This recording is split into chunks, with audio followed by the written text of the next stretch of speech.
Bonjour, aujourd'hui Passport French va vous lire une autre histoire du Père Castor.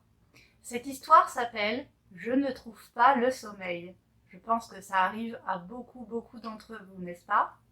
Elle a été écrite cette fois-ci par Christine Ferret-Fleury et c'est une très jolie petite histoire, vous allez voir. Écoutez bien, c'est parti. Ce matin, pendant le petit déjeuner, maman a dit à papa: Je suis fatiguée. Cette nuit, je n'ai pas pu trouver le sommeil. Pauvre maman. Elle avait dû courir dans toute la maison, et peut-être dans le jardin, au bord de la rivière, sur la pelouse du stade et le parking du supermarché, alors que le sommeil était avec moi, bien au chaud dans mon lit.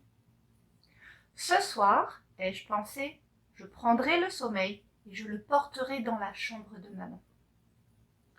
La nuit est venue avec toutes ses étoiles et le grand gâteau de la lune bien accroché dans le ciel.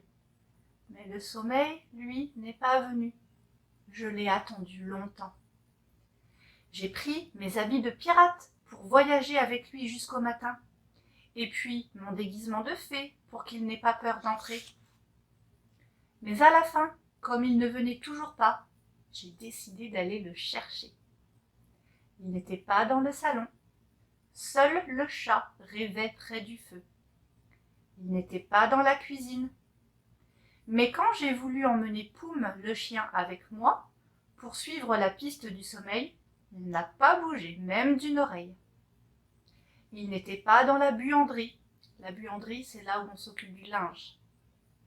Mais une famille de souris avait trouvé le fromage que maman gardait pour le lendemain. Bon, apparemment, dans cette buanderie-là, on garde des choses à manger aussi. Il n'était pas dans la salle de bain.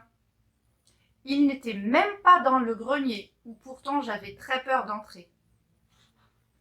Je l'ai cherché partout, dans mon coffre à jouets, le placard de ma chambre, sous mon lit, sous l'escalier, dans la cheminée.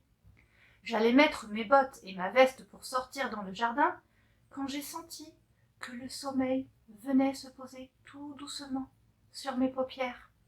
Alors j'ai mis mes deux mains devant mes yeux pour aller le porter tout doucement dans la chambre de ma maman, en faisant bien attention pour ne pas le laisser s'échapper.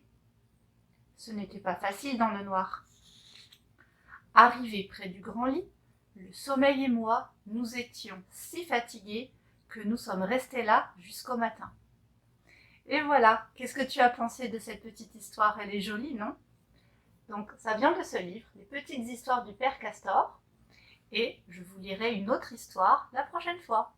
À bientôt!